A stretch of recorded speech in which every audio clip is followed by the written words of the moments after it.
ஒன்று தீமோத்தேயு 6:12 படி கிறிஸ்தவம் ஒரு போராட்டம் என்பதை நாம் அறிந்திருக்கிறோம். அந்த போராட்டத்தில் வெகுமதி ஏராளமானதும் மிகவும் அதிகமானதும் விளங்கிக் கொள்ள முடியாததும் மனுஷனுடைய கற்பனைக்கு அப்பாற்பட்டதும் திகைக்கக்கூடியதாகவும் இருக்கிறது என்பதை நாம் அறிந்து கொள்ள வேண்டும். என்று சொன்னால் இந்த போராட்டத்தில் ஒரு வெகுமதி உண்டு. அந்த வெகுமதி மனுஷனுடைய கற்பனைக்கு அப்பாற்பட்டது என்பதை நாம் அறிந்து கொள்ள வேண்டும். விசுவாசத்தின் நல்ல போராட்டத்தை போராடு. கவனமாக கேட்டுக்கொள்ளுங்கள்.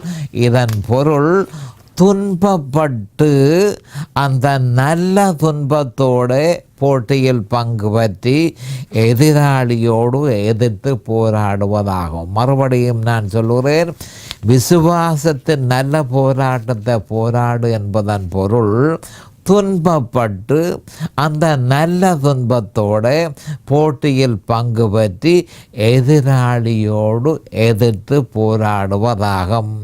அப்போ கிறிஸ்தவ வாழ்க்கையின் போராட்டத்தை இது விவரிக்கிறது என்பதை நாம் அறிந்து கொள்ள வேண்டும்.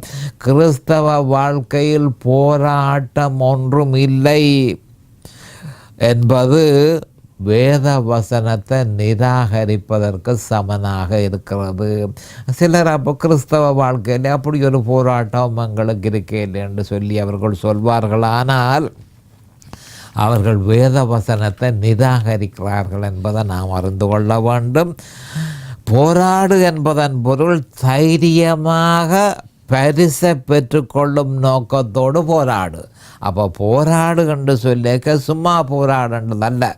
போராடுவதாக இருந்தால் பரிசை பெற்றுக்கொள்ளும் நோக்கத்தோடு போராடு என்றுதான் சொல்லப்பட்டிருக்கிறது. இதைத்தான் 1 கொரிந்தியர் 9:24-25 பவுல் அப்போஸ்தலர் சொல்லியிருக்கிறார்.